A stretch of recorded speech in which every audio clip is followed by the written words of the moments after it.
En primer lugar, gracias. Yo suelo traer la voz puesta, pero no tengo mucha voz. Si me voy quedando sin ella, me empujáis o preguntáis a los colegas y así puedo respirar un rato. Gracias sobre todo a Jordi y a su equipo por hacer posible esta sesión. Yo voy a contaros una cosa, es un poco extraña, complicada tal vez, pero ya veréis que tiene mucha relevancia. Lo voy a contar con un caso que dimos para Coca-Cola España. Es un caso en el que había las suficientes menciones. La idea que Coca-Cola tenía, ya entenderéis que es una casa que tiene de todo, hasta bebidas, y lo que nos dijeron fue demostrarnos o enseñarnos alguna cosa que pudiéramos hacer en el mercado nacional con los medios sociales, de manera que sirviera pues para nuestra red de ventas, que sirviera para nuestros bares, que sirviera para toda esta gente. Entonces, claro, uno de repente salta como al vacío, ¿no? Y dice, ¿qué narices le voy a enseñar yo a esta gente? Pues parece ser que les enseñamos alguna cosa. Lo primero que os voy a contar es que soy un desgraciado fan de la estadística. La estadística es una ciencia inexacta y es casi siempre mentira. Pero la estadística es la que de verdad, bien conocida y bien expresada, nos va a llevar luego a poder entender muchas de las cosas que tenemos. Pero recordar que, por ejemplo, la estadística dice que la mayoría de los accidentes de tren suceden en el último vagón, un 76% de las veces. La gente no sabe por qué no lo quitan. O que tengáis en cuenta que toda la estadística con la que vamos a trabajar y con la que vamos a empezar a hacer cosas tiene que ver con esto. En territorio tenemos un framework que hemos llamado curiosamente Social Business Intelligence, con lo cual estáis todos invitados a utilizarlo y sobre todo a enriquecerlo. Lo que hacemos es, cuando queremos conocer algo y de repente alguien nos dice yo quiero conocer mi identidad digital o mi identidad social o las dos, lo que hacemos es primero analizar lo que es la marca. Para la marca podríamos haber desarrollado un modelo financiero, pero no tenemos datos financieros, con lo cual el único modelo de marca que se nos ocurrió poder diseñar es trabajar con un modelo de marca, de personalidad de marca de la Universidad de Stanford, que ahora veréis. Lo que hacemos en muchos casos son utilizar modelos que ya existen en prácticas nuevas y acabamos dándonos cuenta de que ni las prácticas son tan nuevas ni los modelos son tan antiguos. Lo siguiente que hicimos fue mirar un poquito lo que tiene que ver con reputación, es decir, qué percepción, qué contenidos, qué imágenes, qué menciones, lo que os decían un poco mis compañeros anteriormente, es decir, de qué se habla ya en la red de mí, que es positivo, entonces me quiero endosar, de qué se habla en la red, que es negativo, entonces tengo que neutralizar. La tercera cosa que hablábamos era de valores de producto, es decir, cuando la gente intercambia un producto dentro de la red social, la intercambia por una serie de valores que no necesariamente son los de la comunicación. Hay gente que dice, por ejemplo, pásate a la hipoteca de ING que no tiene factor suelo. Pues el factor suelo significa que es una característica relevante para una comunidad y no necesariamente es algo que se publicita. Entonces, simplemente lo que os digo es que la monitorización y la escucha detrás de ese tipo de comentarios nos va a llevar a categorizar las marcas y los jugadores que tenemos en la misma categoría desde el punto de vista de su semántica. Lo siguiente que hacemos es clusterizar las conversaciones y agruparlas por gente que es a priori de las mismas características, que tiene los mismos gustos y las mismas aficiones y que las llamamos personas. Es decir, personas son clústeres. Y esos clústeres tienen evidentemente unos determinados valores, nos llevan y nos traen de determinadas comunidades y nos permiten conocer qué otras cosas les gustan que no son mis valores ni mis productos.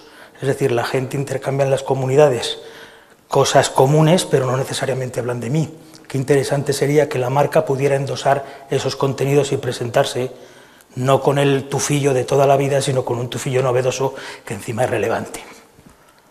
La tercera cosa que analizamos es la experiencia. Si yo le digo a mi madre, con los años que tengo ya, que me dedico al mundo de las experiencias, ya sabéis dónde me va a mandar a cenar. Importante, porque somos tan pesados con las experiencias, los digitales. Los productos y servicios, las marcas que representáis y defendéis tienen sustituto, las experiencias no. Si tenéis una experiencia positiva, si tenéis una experiencia negativa, tenéis una experiencia. Y esa experiencia es algo que se pasa de unos a otros.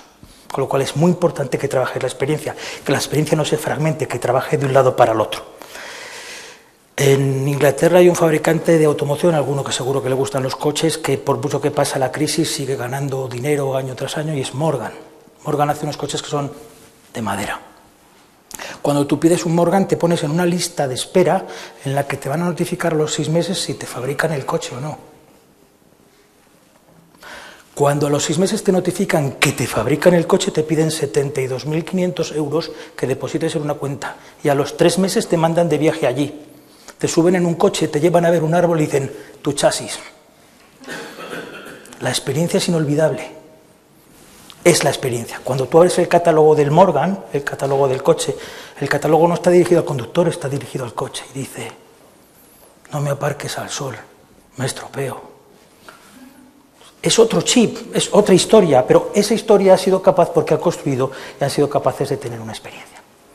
Bueno, pues lo que hicimos con todo esto fue desarrollar una serie de metodologías que ya existen, metodologías desde la sociología, la psicología, una serie de valores, una serie de atributos, para desde lo que son las conversaciones poder agregar estas conversaciones con sentido y sacar de las conversaciones observaciones e insights con los que poder hacer cosas novedosas.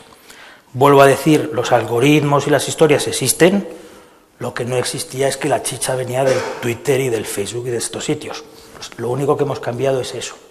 La segunda historia que siempre me da mucho coraje es el famoso Big Data, es decir, ya era Big antes de que existiera, es decir, dejémoslo estar.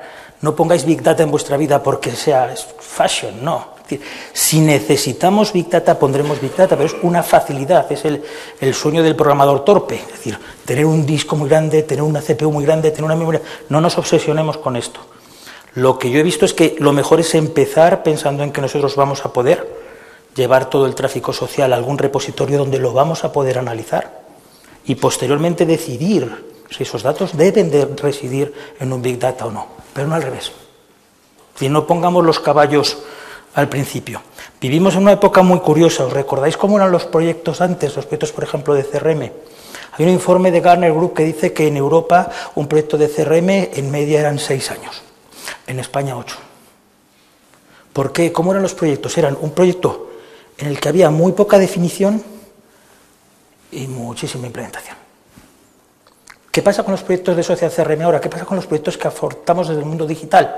Pues que tienen definición que se mueve, pero la implementación es muy sencilla. Entonces, ese cambio de chip nos va a permitir meter en esa coctelera cualquier cosa que sea entendible y poder obtener más información, digamos, de forma afuera. Volvemos a la estadística. Un profesor de la Universidad de Stanford y un profesor de la Universidad de Toronto han estudiado eso que nos pasa a todos los que conducimos cuando llegamos a un atasco, que siempre pensamos que cogemos la cola lenta. Estoy en la fila de los tontos, que decimos, ¿no? Es que yo he cogido la fila de los tontos. Bien, estos han analizado ese modelo. ¿Por qué os lo cuento? Porque parece un modelo muy sencillo, pero dentro hay un montón de variables. Por ejemplo, la fila que corre más deprisa tiene menos distancia entre un capó y o sea, la parte de atrás de un coche y la parte de delante. Lo que significa que si yo me muevo muy deprisa, esa distancia es más pequeña y caben más coches. Pues a pesar de que nos encordiamos y decimos todas las mañanas qué mierda me he puesto en la fila de los torpes, un 85% de lo que pasa en ese estado, en ese análisis de la información, no depende de nosotros, depende de los coches de alrededor. Relajaros en los atascos, que no tiene que ver con nosotros. Bueno, ¿cómo hicimos esto? Lo primero que hicimos es una foto de Coca-Cola. Coca-Cola, evidentemente, se ha dicho muchas veces, monitorizar, monitorizar. Si no hablamos en los medios sociales, no hay nada que rascar. O sea, la primera regla es, si quieres rascar, si quieres levantar peces, tienes que haber hablado. Coca-Cola tiene 33, en España tiene 33.000, media 33.000 menciones día. Es de las marcas que más menciones tienen. Hay gente que dice, me voy a tomar una Coca-Cola, o hay gente que dice, te lo cambio por Coca-Cola, o te lo cambio por Coca. Y, vale, pero está ahí. Lo que hicimos fue coger su nodo de Twitter y decir y levantar cuáles son las prioridades. Lo que se centra, es decir, lo que veis alrededor del rojo, perdón, creía que había una pregunta. Lo que veis alrededor del rojo es el nodo principal, es lo que se llama un nodo fuerte. Un nodo fuerte tiene como centro el Twitter y lo que tiene como línea son gente que está hablando en relación directa con ellos. Cada uno de los nodos que tienen distinta densidad, a más densidad, es precursor de influencia, con lo cual son nodos que pertenecen a la órbita de Coca-Cola pero que tienen cosas distintas que decir. Es decir, ahí a priori se ve como el nodo rojo, luego se ve como un nodo arriba que veis en la parte izquierda y luego ya se ven otra serie de gente que estaba hablando al respecto de eso. Si nosotros lo pintamos como si fueran simplemente temáticas que están conectadas para levantar un poco más qué tipo de gente es más pensada o qué tipo más menos importante, intentamos y buscamos que gente realmente es influyente dentro de la red, dentro de esta red de gentes. Hoy sabemos que la influencia es una propiedad de red. Nadie es influyente por lo que es, por lo que gana, por su religión o por su política. Es influyente por cómo de colocado está en la red. Y además sabemos, y es un poco triste, pero yo lo comparto con vosotros, que un nodo influyente pasa las menciones positivas y negativas alrededor del tópico. Es decir, lo pasa todo. Es un gran difusor. Entonces, cuando nosotros estamos analizando influencia, tenemos que olvidarnos de decir, voy a los que más hablan o los que más menciones tienen, porque a esos vulgarmente en España se les ha llamado charlatanes. Pues un charlatán no es un influyente. Y los nodos de influencia se provocan, digamos, de alguna manera alrededor de la gente que desarrolla influencia, pero lo que se tiene demostrado es que la gente influyente per se no es. La gente que hay alrededor del nodo influyente es la que realmente realiza la influencia. Uno de los casos de influencia es, o los que se explica con mayor facilidad, la influencia es la moda, el que yo vaya vestido así y vosotros de esa manera, es la influencia de una persona que nunca conoceréis. Estamos influenciados por ellos. Si vas, por ejemplo, a otras comunidades o comunidades muy antiguas, como pues el cristianismo, el verdadero influyente era San Pablo, porque Jesús no hablaba con nadie, pero San Pablo, unos cuantos años, siglos después, empezó a difundir la información en modo de encíclicas. Lo tenéis todos los días en la misa. Es decir, él cogía el mensaje y lo trasladaba a un mensaje que fuera permeable, que entrara dentro de las comunidades. Eso es realmente lo que vamos buscando. Vamos buscando gente que no solo tiene cosas que decir, sino que las sabe contar y las va a difundir. De ahí que andemos buscando esos protocolos y sea tan importante que cojamos gente influyente. Y la última sabiduría sobre la gente influyente dice que lo más importante no es coger a un influyente, sino escoger a uno que es influyente pero que no lo sabe. Porque el que es influyente y lo sabe ha quemado su entorno de comunicación. Sin embargo, su primo que está al lado, que se comporta como él y que está en sus redes, pero que no comunica, cuando lo siembras es como un tiro. Todos tenemos un amigo en la oficina que sabe de algo que nunca nos contó. Cuando llegas y le dices, joder, pincha el coche, no sé, tío, yo tengo aquí una base de datos de talleres donde puedes llevar el coche. Ese es nuestro influyente. Sin embargo, no nos lo había contado. Es por eso que debemos de funcionar así. Hay una sabiduría un poco antigua, pero nos vamos a enrollar y entonces nos vamos a perder, que dice que si queréis estar en Internet tenéis que ser como Internet. La persona que a mí hace 7, 8 años me contó lo que era Facebook, me lo contó con un símil que voy a compartir con vosotros. ¿Habéis ido alguna vez, os han invitado alguna vez a una fiesta, no? Pues malo será que no lo hayan hecho. Cuando tú llegas a la fiesta estás viendo gente que entra con pues una botellita, pues un disco, pues un no sé qué ve, le estás entregando cosas a un señor. De manera que tú cada vez te vas poniendo como a la cola de entregarle tu presente.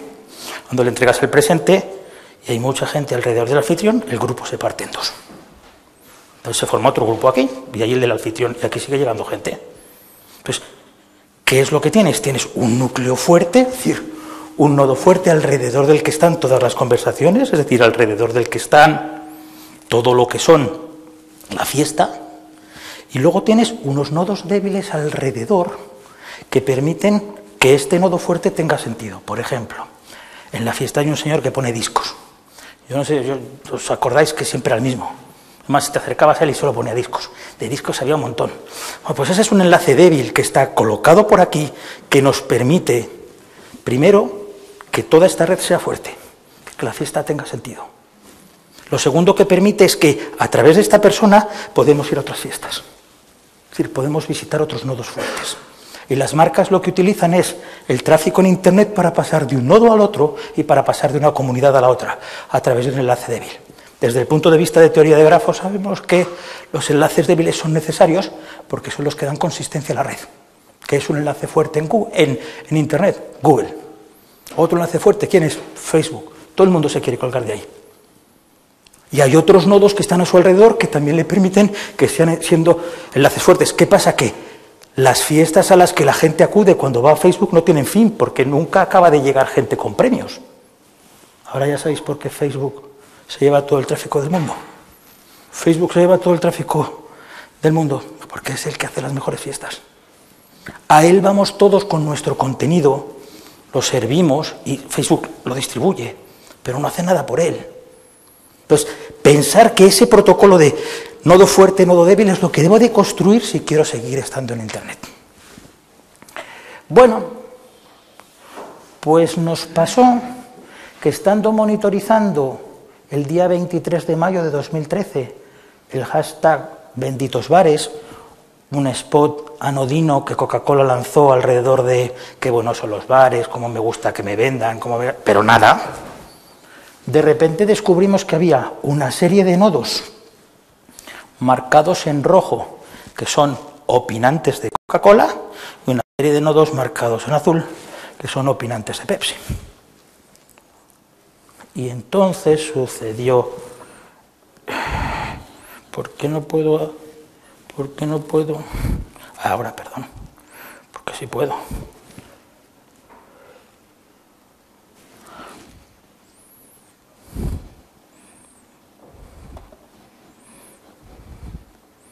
Perdonadme, pero no sé por qué no va. Atrás.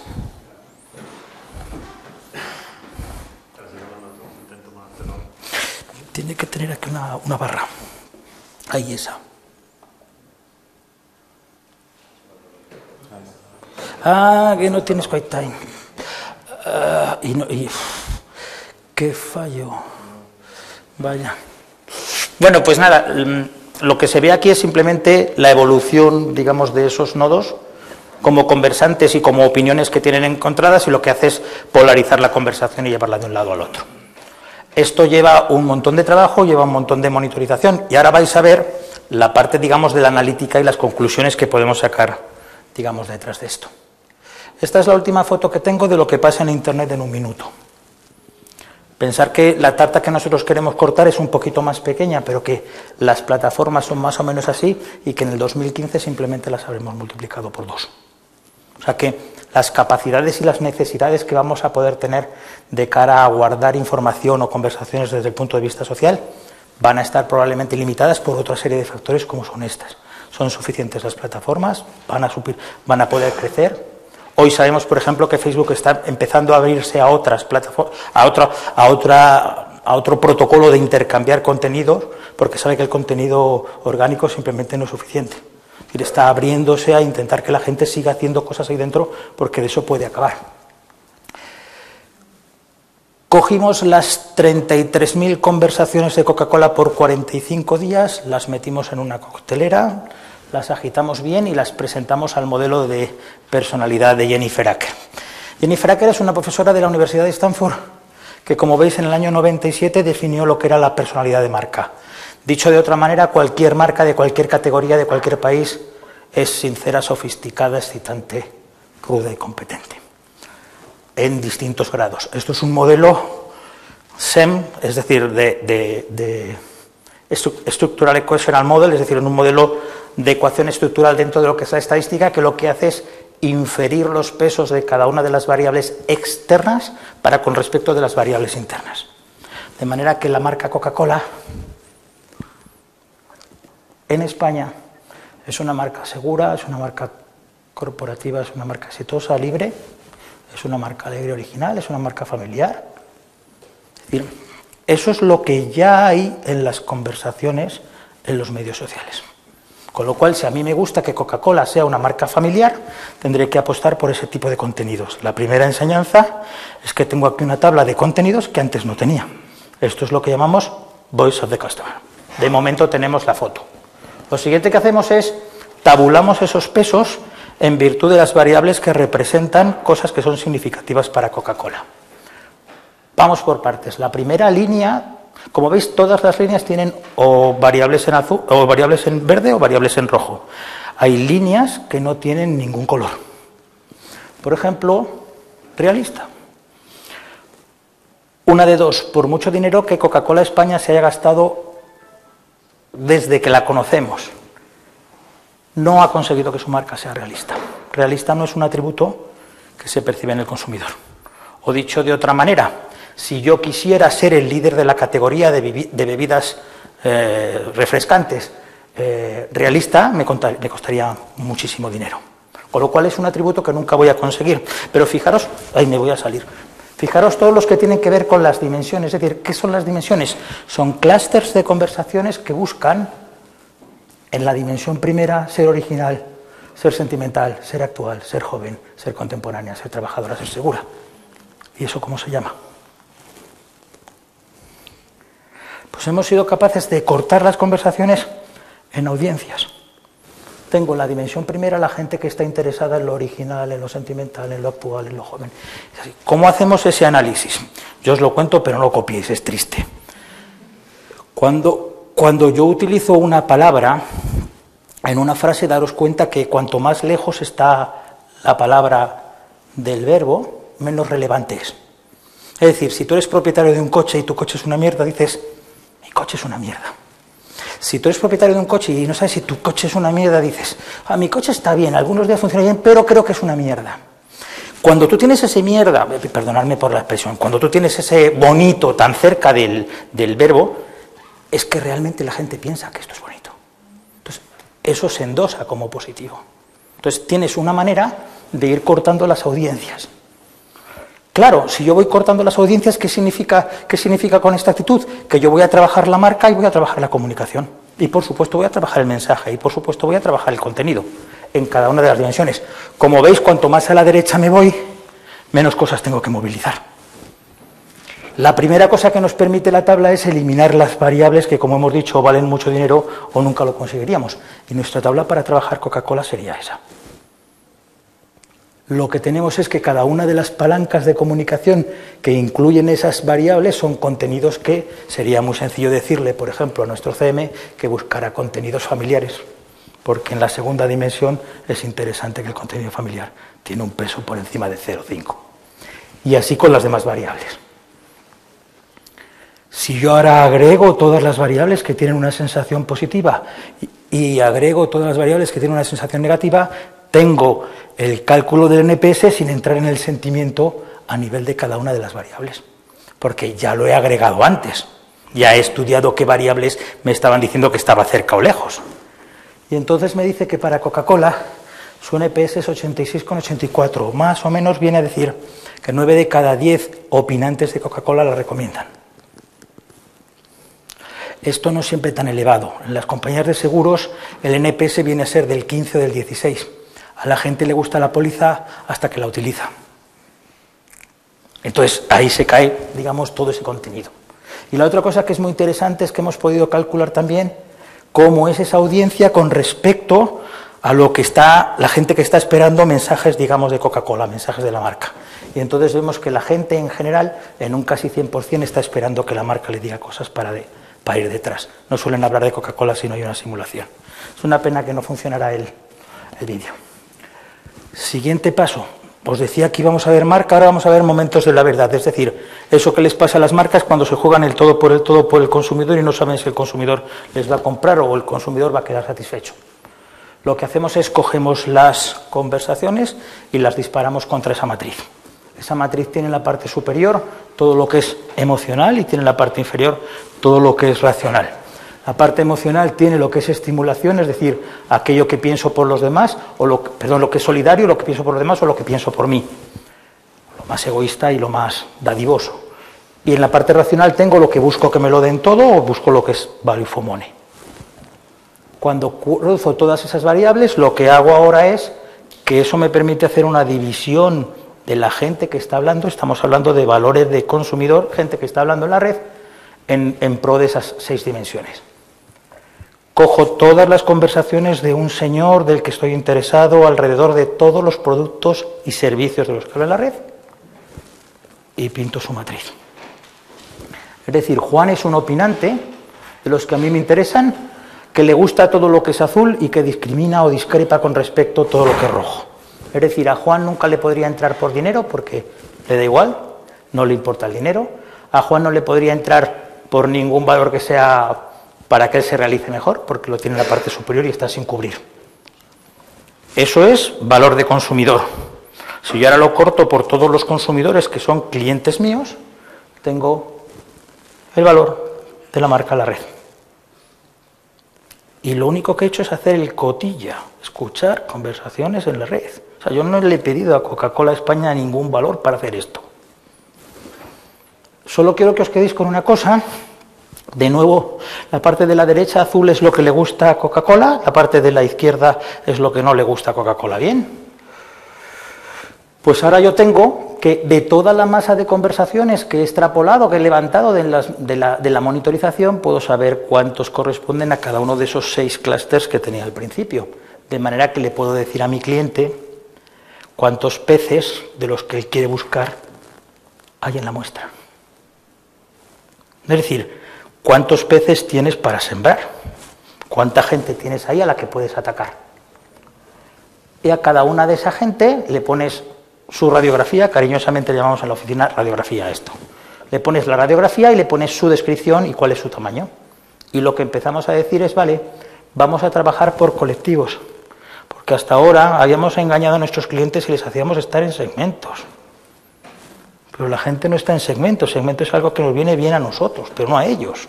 O sea, yo sé si me gusta el fútbol o la Coca-Cola, no sé de qué segmento soy en el banco. Aquí tenemos la posibilidad de trabajar por segmentos. Entonces, como veis, tenemos identificado el segmento, lo que le gusta. No estamos hablando de sus likes, no estamos hablando de lo que le gusta por lo que dice. La Universidad de Harvard tiene un estudio que dice que si alguien consigue vuestro correo electrónico por año y medio, sabe de vuestra personalidad más que vosotros mismos, no por los attachments que tenéis, sino por los verbos y los adverbios y adjetivos que utilizáis. Cuidado a ver con quién os cambiáis los correos.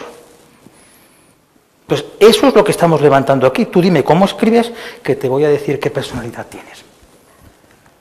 Bueno, pues lo que hicimos es calcular para Coca-Cola con datos públicos qué valor económico tenía cada uno de esos clústeres. Es decir, repetimos el ejercicio, pescamos conversaciones en la red, metemos las conversaciones en un modelo de 20 variables. Creía que era Coca-Cola. Meto las 20 variables en cada uno de esos clústeres, que como veis son disjuntos, y luego valorizo cada uno de los clústeres y le digo al cliente, vete por aquí, vete por aquí, vete aquí.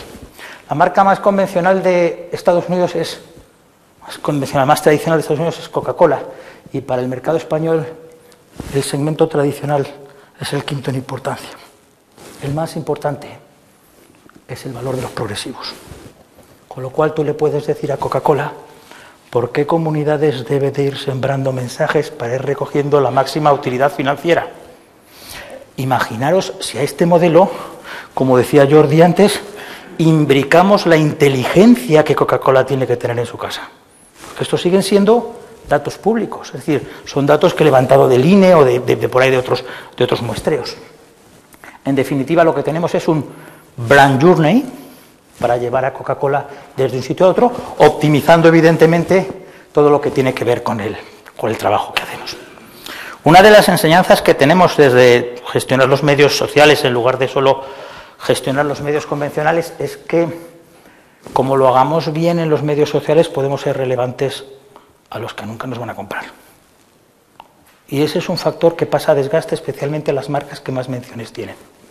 Es decir, podemos llegar a ser, no sé, a darle a mi madre una bicicleta de montaña o a ofrecerle una bicicleta de montaña, sin embargo no sea relevante para ella. Entonces, lo que tenemos que medir es que si tú vas trabajando por cada uno de esos clústeres de manera ordenada, probablemente llegas a un punto de equilibrio donde hay que invertir más, ni necesitas invertir porque lo que tienes es solo pérdida de modelos. Con lo cual, les dijimos nosotros a Coca-Cola cómo construir su marca. ¿Recordáis que el azul era lo que me gustaba y el verde no? Pues si el azul es lo que la derecha, que me gustaba, si yo hiciera una alianza entre Coca-Cola y Mercedes-Benz, la alianza funcionaría porque sus públicos objetivos y los públicos que hablan y los consideran en las redes son los mismos. Nunca funcionaría si lo hiciera con Telefónica y tal vez funcionaría con la gente de Solmelia. Ejemplo interesante, puedes estar gastándote desde hace la tana de tiempo dinero en una publicación porque lo firmó el presidente que estuvo, que no es tu público objetivo, pero vale un conguito seguir haciendo el newsletter o seguir haciendo la comunicación. Esto lo podemos empezar a revisar aquí. Otra de las cosas es que puedes empezar a seleccionar a qué públicos me dirijo y a cuáles no. Entonces, evidentemente, vamos a tener ahí un ahorro, porque si yo puedo colgar esta radiografía para todos los clientes que tengo en mi base de datos, puedo pensar desde el CRM qué clientes son positivos con respecto a determinadas relaciones y cuáles son, y nunca tendré ni me preocuparé por tenerlos, pero no iré a todo el mundo, lo mismo que hacía un poco con la marca, no iré a toda la marca, no desarrollar la marca al completo. O podría tener un cliente que fuera cliente de Coca-Cola, como puede ser Paul, consumidor, pero que sin embargo no lee ni le interesa National Geographic. Entonces, desde Coca-Cola no podría tener una alianza con National Geographic, ni podría hacer un co-marketing con él, o no sería interesante. Esto de hacer co-marketing y intercambiar bases de datos y no sé qué y tal, pues que sepáis que también podemos incluir segmentos y clientes dentro de esa dinámica.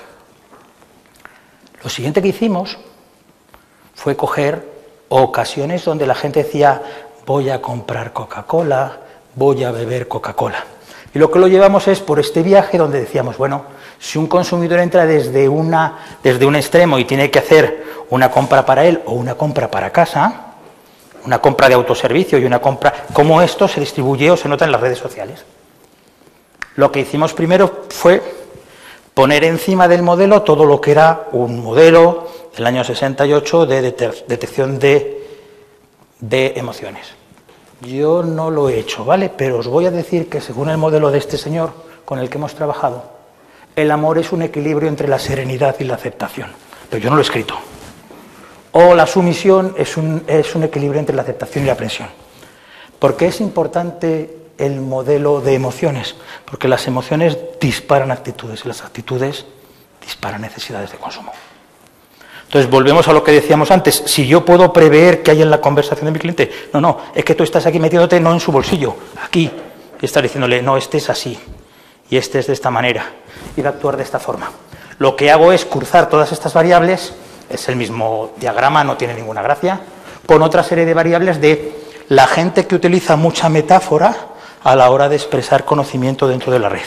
Sabemos, por ejemplo, que en el Twitter para metáforas como que no hay espacio. Pero, sin embargo, sí sabemos que la gente que escribe en blogs y foros cuida la escritura para que sea leída. Es decir, esperan que alguien lo levante, esperan que alguien mire ese contenido, con lo cual ese tipo de mensajes son muy buenos para obtener esa profundidad. Cruzando todas estas cosas, lo que tuvimos es que un consumidor de Coca-Cola comparado con un comprador de Coca-Cola distribuyen sus emociones de una manera equilibrada, pero, sin embargo, se distingue este equilibrio dentro de cada uno de los retailers. Es decir, el viaje del consumidor dentro de la tienda es diferente, las emociones son diferentes, pero son más o menos equilibradas, son más o menos iguales. Hay una cosa que se descuenta aquí. Una de las cosas que dicen es que cuando tú tienes que hacer algo y lo consigues, tienes una satisfacción. O sea, tengo que comprar, vale, ya he comprado, ya he encontrado las Coca-Colas. Ni las has bebido, ni qué rollo, ¿no? Pero te has beneficiado de esa historia. Por eso veis que en todos los casos es hacia arriba. Esto es muy importante porque ellos evidentemente tenían que hacer también mucha decisión con respecto a qué pongo en qué sitio, cómo lo hago y cómo lo llevo. Y lo último, no me disparéis, ¿vale? Esto es Big Brother. O sea, Big Brother yo lo puedo llamar Big Brother porque lo es. Para conocer, y termino con esto, a una persona en la vida tienes que conocer 6 variables de ella. Una es el coeficiente intelectual y las otras 5 están ahí. El coeficiente intelectual se sabe que no se puede calcular más que por un test baremado, con lo cual no aplica. Pero si yo escucho tus conversaciones, puedo sacar tu apertura mental, tu extraversión, tu responsabilidad, tu afabilidad, tu estabilidad emocional. Y me diréis, ¿y para qué sirve esto? Es que a diferencia de otras características, esto es como los del Atlético de Madrid, que nacen del Atlético de Madrid y mueren del Atlético de Madrid. O sea que es igual. Esas variables son de por vida. Si tú eres una persona afable o eres una persona de apertura mental, lo eres hasta que falleces. Con lo cual tenemos una variable que se puede detectar desde la escritura, desde las conversaciones, que tiene carácter permanente. Es decir, vamos a decirlo en sencillo, un tío que es rácano es rácano. O sea, no lo lleves de copas, te cuesta dinero invitarle. Está convencido. Lo que hicimos es coger las conversaciones y dispararlas contra, digamos, las variables que definen esos clústeres. Y descubrimos varias cosas. La primera es que, como veis, el público de Coca-Cola es de mayor apertura mental que la media, de menor responsabilidad, ahora explicaremos esto, de menor afabilidad, a pesar de todo lo que... la chispa de la vida y todas estas cosas, no veo desde aquí.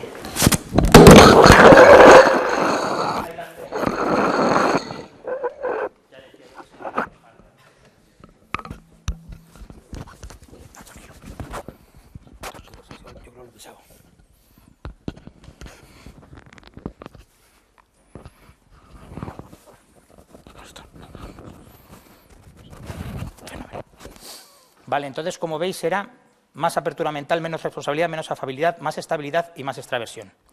Lo que es curioso es que cada clúster, como veis, tiene por favoritas distintas marcas. La segunda cosa es que, como veis, cada clúster tiene como valores de lo que busca en las marcas distintas cosas.